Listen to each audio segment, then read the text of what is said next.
Hey guys, it's Lindsay. We are going to do a romance reading, a divine partners reading. I have a couple new decks, and so I'm kind of interested in using those, and maybe we'll use a couple of the older decks and see what happens, okay? As always, if any of these messages don't align for you, please take only what you need and leave the rest. Kind of going for a spicy reading. We're just going for a spicy reading. Okay? That's what I'm feeling. Let's see. Let's do a little blessing of the cards. Spirit, I ask that any and all messages that come through with clarity and understanding for all those involved and for their highest good at this point in time only. Okay.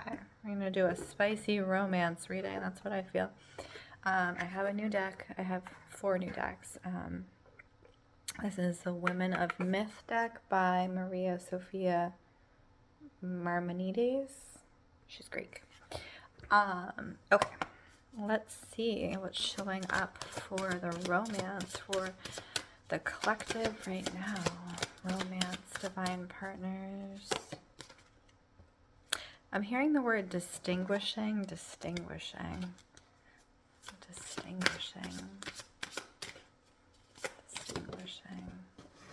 Distinguishing what?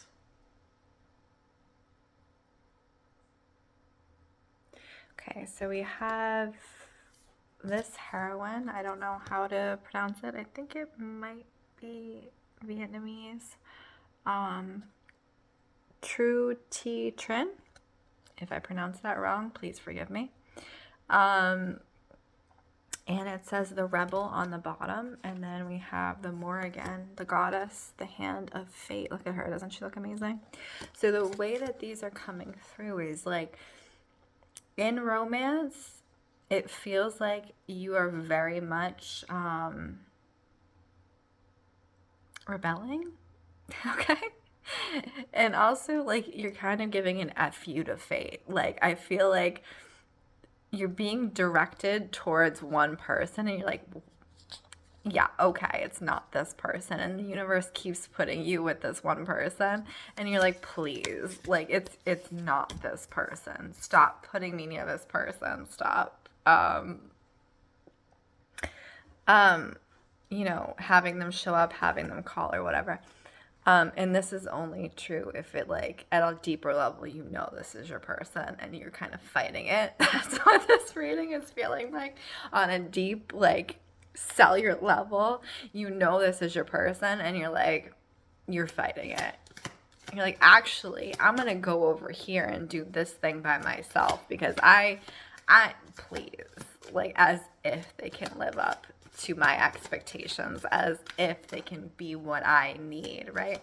But the funny thing about fate and the universe is, from a very human perspective, we think we know what we need. And then the universe turns up and says, actually, this is what you need.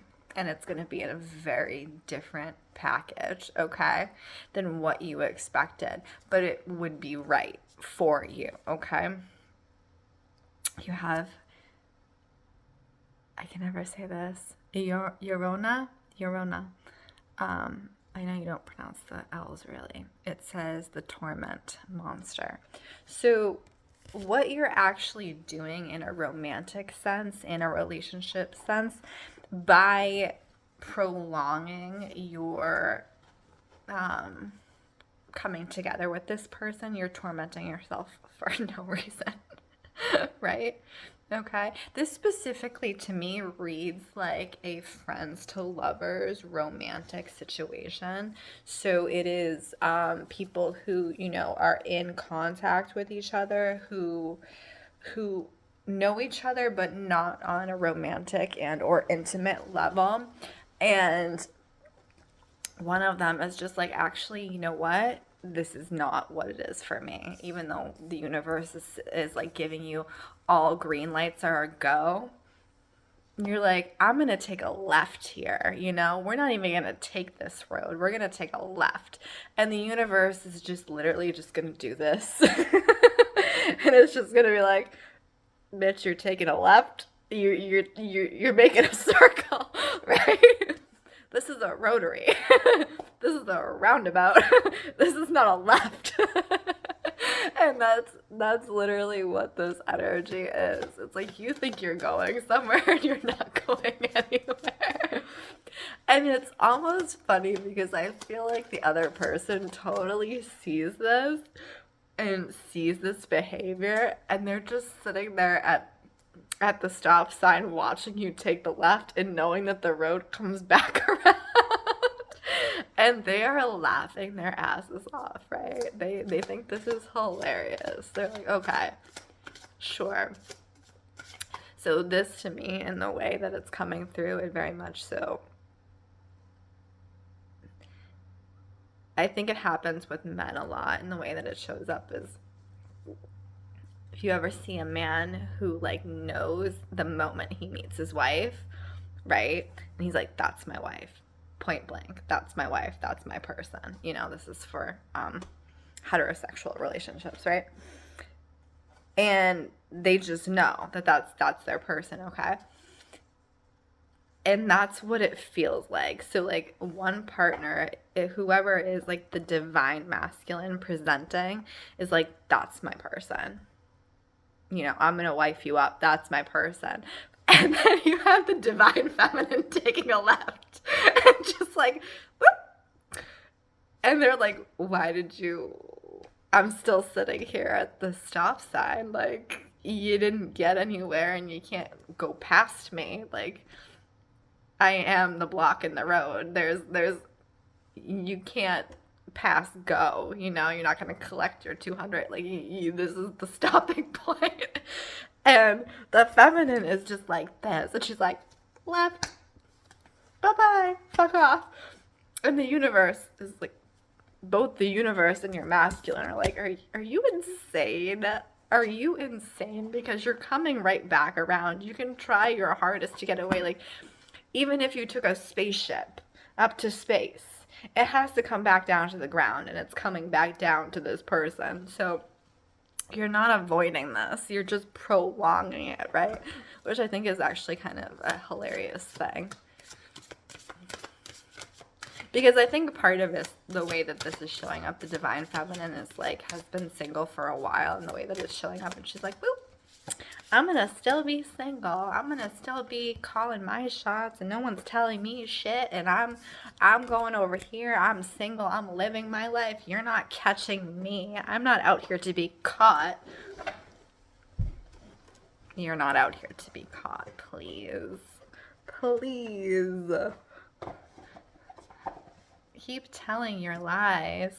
Yes, because you have this. I don't know what myth this is, and I'm gonna absolutely ruin the pronunciation, but Bayashi Nying, I don't know how to pronounce it, I'm so sorry, but it says the heart. And I think part of this kind of taking a left energy that the divine feminine is going through is very much a heart protection, right?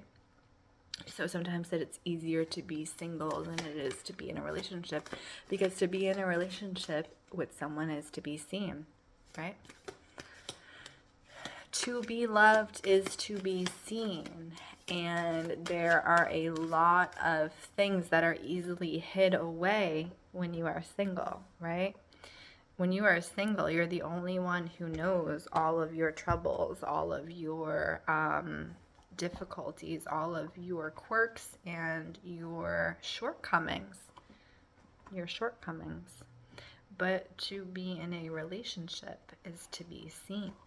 And the feminine is afraid of being seen, I think, on a very deep intrinsic level, right? So this also reads as someone who hasn't been in a relationship for a long time.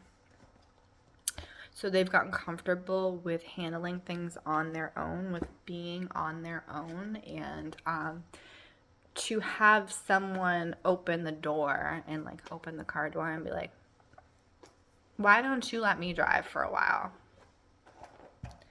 That's terrifying to the feminine, right? Because they've been driving for so long that they don't trust anyone else to drive. Do you have airbags? Do you have enough gas? Where are we going? Do you have the GPS on? How far is it going to take? What stops are on the way? See, I'm psychic. I'm actually psychic. Atalanta, the runner. And it's almost like once the divine feminine gets in the car, she'll even like be like, please stop, please stop, please stop so I can open the door and I can run. Please stop. So it does give that energy of someone who is like scared to open themselves up to relationship. But I'm from the divine masculine perspective, I'm very much feeling like they're almost expecting this, and they're able to hold space for this type of energy. It's like no matter how many times the divine feminine gets out of the car, out of fear, out of self-preservation, out of, and not fear for like their safety, but fear for revealing themselves, fear for revealing their heart, the divine masculine is going to sit at that stoplight and be like, wait till she comes back and sits in the car. And be like, okay, I have your bags, we're going. I have your bags, we're going.